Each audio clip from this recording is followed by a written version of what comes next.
अशुद्ध आत्मा क्या है? संसार है। शुद्ध आत्मा क्या है? मोक्ष है। हमें मोक्ष प्राप्त करना है, मंजिल प्राप्त करना है, तो अध्यात्म भाषा में कहते हैं कि हमें शुद्ध आत्मा प्राप्त करना है।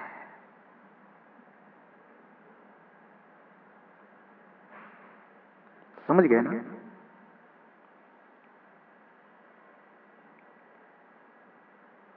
यही मंजिल है। अशुद्ध आत्मा जो राग, द्वेष, मोह आदि विभाव परिणामों का अनुभव करने वाली है, वह आत्मा संसारी है। कौन है? हम सब संसारी आत्मा क्यों हैं?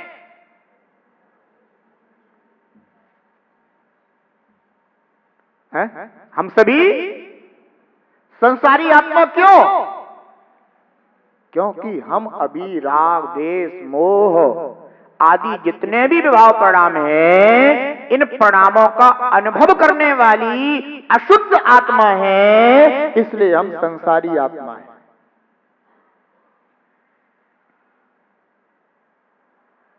और जब तक इन परिणामों का हमें अनुभव होता रहेगा, तब तक हम संसारी आत्मा रहेंगे।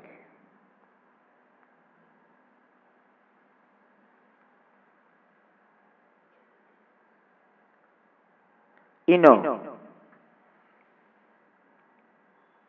अशुद्ध विभाव परिणामों से मुक्त अपने शुद्ध आत्मा का निर्णय करके हमें अब वही शुद्ध आत्मा प्राप्त करने का मार्ग, उपाय वह खोजना है।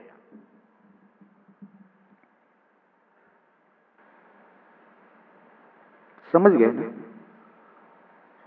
मार्ग, उपाय। मार्ग क्या है? उपाय क्या है?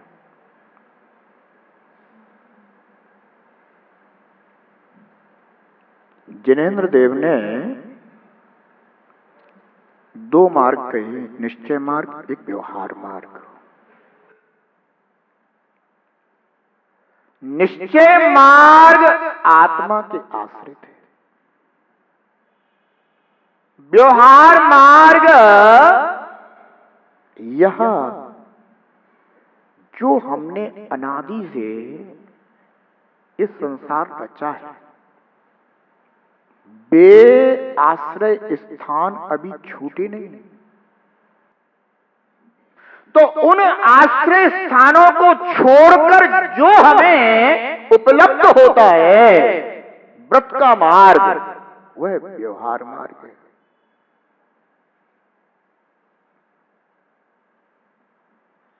मैं संसारी जीव, सिद्ध समान शुद्ध आत्मा हूं।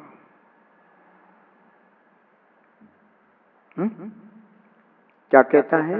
कर्मोपाधि निरपेक्ष शुद्ध व्यर्थ का, यथा संसारी जीव सिद्ध सदृक शुद्ध आत्मा। यह जो शुद्ध व्यार्थिक न्याय है, यह संसारी जीव द्रव्य को भी शुद्ध समान शुद्ध आत्मा बताता है। क्योंकि इस न्याय की दृष्टि आत्मा के सहज शुद्ध स्वरूप पर होती है। इसलिए वह जीव द्रव्य को कैसा बताता है? शुद्ध समान शुद्ध आत्मा। हमने ये आज तक कभी अपने आत्म द्रव्य को इस रूप में जाना ही नहीं था, पहचाना ही नहीं था, समझा ही नहीं था। हमने तो केवल अपने आत्मा में होने वाले नाना प्रकार के विकार परिणामों से ही, विभाव परिणामों से ही अपने आत्मा का निर्णय किया, उसी रूप अपने को जाना। परंतु आचार्य भगवान योगेंद्र देव हमें अपनी शुद्ध आत्मा से परिचय कराते हैं। वो ये कराते हैं कि भो जीव देख तू ऐसा है। ठीक है ना? क्या परिचय कराते हैं? कि तू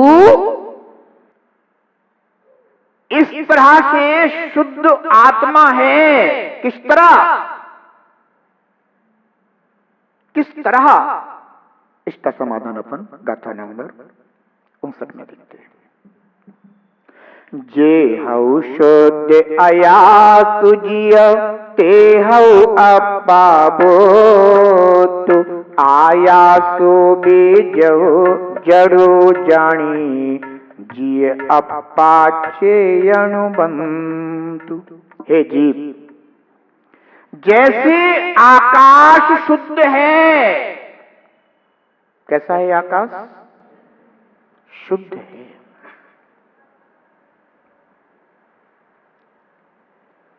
जो भी अपन को ये नील गगन दिखाई देता है ना, ये पुद्गल की पर्याय है। ये कोई आकाश नहीं है पर इसे लोक में आकाश कहा जाता है। नव आकाश गगन, नील गगन लोक में कहा जाता है, पर वास्तव में जिनागम में जिसे आकाश द्रव्य कहा गया है वह तो सभी द्रव्यों को अवकाश देने वाला है, यानी स्थान देने वाला है। और वह नीला आदि नहीं है, ना नीला है, ना पीला है, ना लाल है। ये आकाश तो कभी नीला हो जाए, कभी लाल हो जाए, कभी पीला हो जाए, ऐसा हो जाता है ना। ये पुद्गल द्रव्य है, उसकी पर्याय।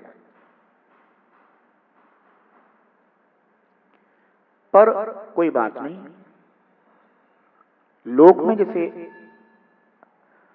आकाश कहा जा रहा है, अपन ने भी उसको स्वीकार कर लिया, क्योंकि लोक में इस तरह के कथन स्वीकार किए जाते हैं जो प्रचलित होते हैं। इनसे अपने कोई मार्ग में दोष नहीं आता। तो आचार्य कहते हैं जैसे आकाश कैसा है? शुद्ध है, स्वच्छ है।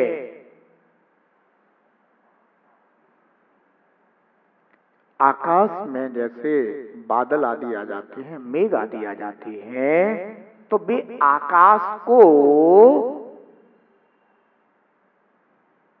अपने रूप नहीं कर लेते, ना आकाश उन रूप हो जाता है। पर देखने वाले को तो लगता है कि आकाश नीला, आकाश पीला, आकाश काला, आकाश लाल।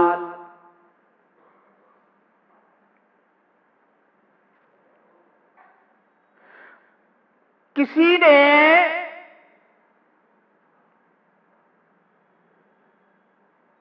100-150 मंजिल इमारत बनाई और उसमें आग लग गई और उसकी लपटें बहुत ऊपर तक उठ रही हैं। अब कोई व्यक्ति दूर खड़ा है, उसे पता ही नहीं कि किसी मंजिल में आग लग गई है, तो क्या कहता है कि आकाश जल रहा है। तो क्या आकाश जल रहा है? दिखाई तो देता है, धुआं उठ रहा है, आकाश है ना धूम्रमय हो गया है। नहीं, आकाश तो जैसा है वह वैसा ही है। इन बाह्य निमित्तों से हमें वह वैसा दिखाई दे रहा है, पर वह वास्तव में वैसा नहीं हुआ है। बादल छट जाते हैं, वो फिर जैसा था वैसा ही दिखाई देने लग जाता है। तो क्या बादल के आने से वो बदल गया था और बादल के चले जाने से बदल गया है क्या? कुछ भी नहीं, वो तो जैसा था वैसे ही। आचार्य कहते हैं कि जैसा आकाश शुद्ध है वैसे ही आत्मा भी शुद्ध कहा गया है। उसी प्रकार से अपने आत्मा में जितने भी ये ज्ञान वर्णादि अष्ट कर्म हैं, शरीर आदि 9 कर्म हैं, भले ही इनसे अपना आत्मा संपूर्ण प्रदेशों से भरा हुआ नजर आए, क्योंकि जहां जहां आत्मा के प्रदेश हैं वहां वहां इन कर्मों का बंध है। कैसी अवस्था है? संश्लेष अवस्था। एक क्षेत्रावगाह संबंध है। एक क्षेत्रावगाह का तात्पर्य क्या होता है कि जिस क्षेत्र में वह आत्मा के प्रदेश हैं उन्हीं क्षेत्रों में कर्म प्रदेश उनके साथ बंध को प्राप्त हुए हैं, संश्लेष संबंध को प्राप्त हो गए। तो भी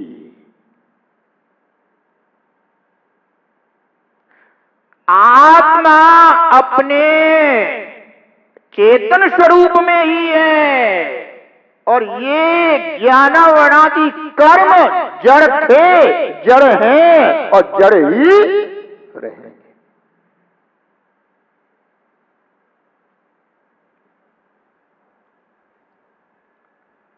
इसलिए आचार्य भगवान कहते हैं कि अपने आत्मा को सहज शुद्ध स्वरूप से देखोगे तो वह शुद्ध ही दिखाई देगा, शुद्ध ही अनुभव में आएगा, जानने में आएगा।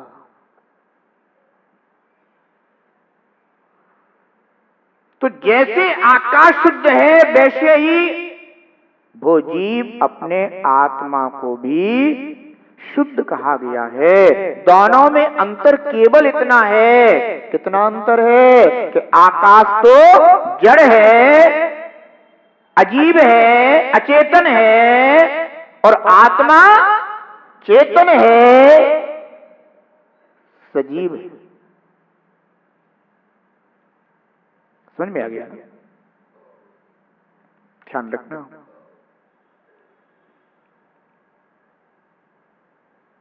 तो अपने आत्मा का निर्णय किस रूप में करो? इन कर्म नो कर्म से प्राप्त होने वाली जितनी भी अवस्थाएं हैं उनको दृष्टि से ओझल करके जो आत्म वस्तु का जैसा सहज स्वरूप है उसको उसी सहज स्वरूप से जानो, पहचानो, मानो, निर्णय करो। ऐसा मुझ आत्मा का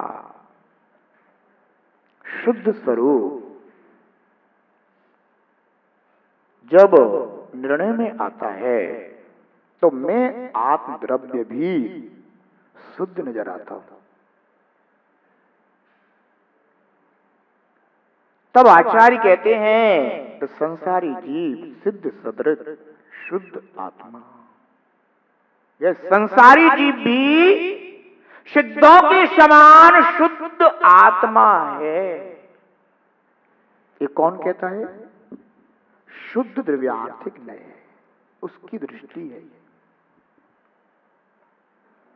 इस दृष्टि से क्या हो गया? इस नय के आश्रय से क्या हो गया? जो मैंने अनादि से अपने स्वरूप को नहीं जाना था, मैंने उस स्वरूप को जानकर यह जान लिया कि मैं भी सिद्धों के समान शुद्ध आत्मा हूं।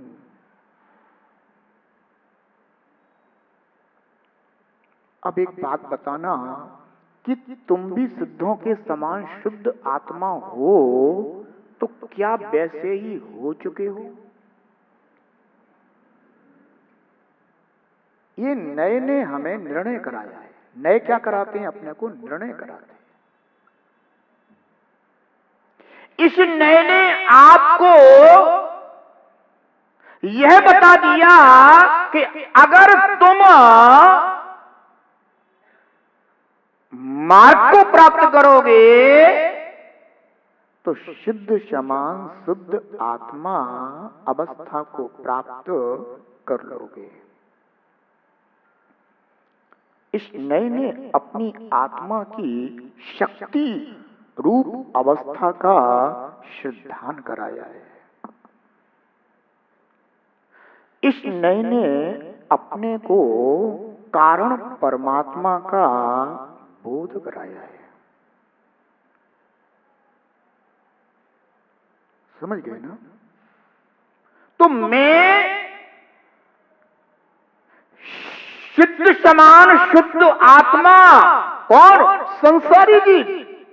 अहो, अगर मैं वास्तव में शुद्ध आत्मा हूं तो फिर हमारी ये संसार अवस्था नहीं होगी। इसका तात्पर्य है कि मैं हूं तो संसारी और मुझ आत्मा में शुद्ध समान वह शुद्ध सत्ता विद्यमान है। अब मुझे करना क्या है?